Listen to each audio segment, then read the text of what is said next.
Burnley against Manchester City kicks the whole thing off, and that, you won't be surprised to hear, is a talkSPORT exclusive. Also a talkSPORT exclusive on the Saturday, 12:30. Arsenal, what a season they had last season. Can they go one better and win it this time? Their opening day fixture against Nottingham Forest. Steve Cooper still in charge at Nottingham Forest. And then on the Monday, another talkSPORT exclusive. It's Manchester United against Wolves, an 8 o'clock kickoff for that. As I said, Simon is back before we know it, so let's get on with it. And this man is surrounded by fans of Premier League clubs, and he's just yards from us here at London Bridge, down at Redwood at London Bridge. We join my colleague Sam Matterface. Sam, good morning to you. Excitement already? Yeah, good morning, Jim. Good morning, Simon. And I'm sitting here in the Sam. Redwood pub just across the road from the News UK HQ, where they're streaming the output live on YouTube and Facebook. I'm just looking up at your faces above my head here, and I'm sitting here with a couple of fans of Newcastle and Chelsea. I was looking at the Burnley fixtures. The Burnley fixtures for the start of the season are really tough, aren't they? The Manchester City live on talkSPORT on that Friday night. They go away to Luton and Kenilworth Road. Apparently, if Kenilworth Road is going to be ready by then. Villa at home, Spurs at home, Forest away, United at home, and then Newcastle United away. It's a tough start for Chelsea as well, and Louis is here. He's wearing his Chelsea shirt from, what, 1990? No, 2000. Yeah, something like that. Okay. Yeah. So tell me, Liverpool to start with at home. What a start for Maurizio Pochettino. It's not going to be easy, is it? The first couple of games, and obviously looking at November as well. It's like the whole situation at Chelsea right now. It's tough to predict how everything's going to operate, especially with transfer window so early on. But I'm not feeling too optimistic, I'll be honest. For those who don't know, just explain what happens to Chelsea around that midwinter period, that sort of November, December time. Because that area, that autumn period is always a really tough run of fixtures for Chelsea, and they always have a dip. We've got, I think, Tottenham, we've got City, we've got Newcastle. Yeah, it's not pretty. I'm kind of mentally preparing myself to go into November. It's like it's that one period every season where we just don't seem to do well. November, every Chelsea fan kind of just braces themselves, and this is probably even worse than most Novembers. So just mentally preparing myself to get PTSD. Well, the good news is that the running's not too bad. Brighton away is going to be difficult. Villa away, similarly. West Ham at home. Forest away, and then Bournemouth at home to finish. It could be pretty tricky for Newcastle United, juggling their fixtures in the Premier League with Champions League football for the first time in 20 years. Ollie is here. He's a big Newcastle United fan. And what a tough start to proceedings for your mob, because not only have you got a really tough fixture against Aston Villa to start with, but then it's City and Liverpool straight afterwards. I know, yeah, that is a very tough first three games.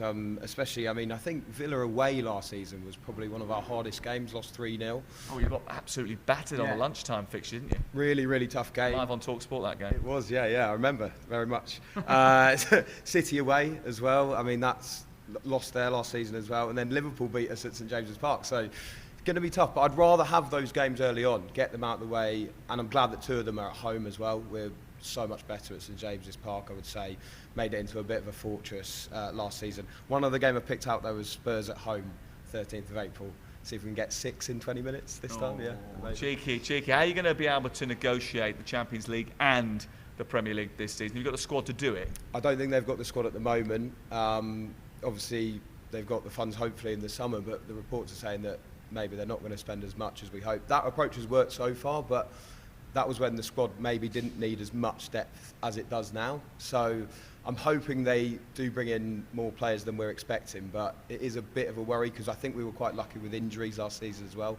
Had the same back four for a lot of the season. Whether that could come back to haunt us, we'll have to see. It'll be interesting to see what happens with the transfers for Newcastle United. Jim will tell you, I'm sure, throughout the course of the morning that they've been linked this morning with Nico Barella, who's a terrific player at Inter Milan. I'm not entirely sure they're going to get him for £50 million, which is the reported figure. He's a very well-valued member of that Internazionale team. I think he wants to stay in Italy, but we'll find out. Kai Havertz has been linked with a move away to Arsenal. What's it with Chelsea selling their best players, or their highly rated players, to teams directly in competition with them? I couldn't tell you. I don't see a logic or rhyme or reason behind Chelsea's transfer negotiations. I haven't since Todd Bowley's arrived. I think obviously everyone had optimism in April time, obviously when Pochettino was having the rumblings and sort of we had this transfer team in place. selling all our best assets to rivals after we've already spent. I mean, spending 600 million is amazing. Don't get me wrong. I love. If you spend it wisely. If you spend it well, we've set ourselves back maybe 1-2 years already with doing that. Now, if we sell all our prize assets to teams that we're supposedly going to be competing with, or that's the aim, what does that say about Chelsea's culture? What does that say about the club itself? I think teams around us and within the Premier League and outside of the Premier League can smell blood. And I think that's a big issue with our transfer policy right now, and it's something that needs to be sorted. Otherwise, we could be looking at 5-10 years. We could be looking at maybe what Arsenal had for a long period, and I think that's pretty much what we're doing right now on steroids, to be honest. Okay, thank you very much, Louis. And Ollie, Chelsea fan and Newcastle fan, looking ahead to the new season. Remember, it starts live on the Friday night ahead of the weekend. On talkSPORT with Burnley against Manchester City. The Premier League season, the first weekend starts and finishes on talkSPORT with Manchester United Wolves on the Monday night as well. We're very much looking forward to it, Jim. Excellent job, Sam. Thank you very much indeed. I think I recognise one of those fans, the fellow in the Newcastle shirt. Anyway, it was great to hear Sam from just over the road here at London Bridge. It is a good time. It's always exciting for fans, Simon, when they see who's playing who their club will be playing. Burnley against Man City. Especially for the promoted clubs, obviously. Chelsea, Liverpool. Yeah, as you rightly say, Sheffield United up back in the big time, play your beloved Palace. Luton back in the big time, go to Brighton.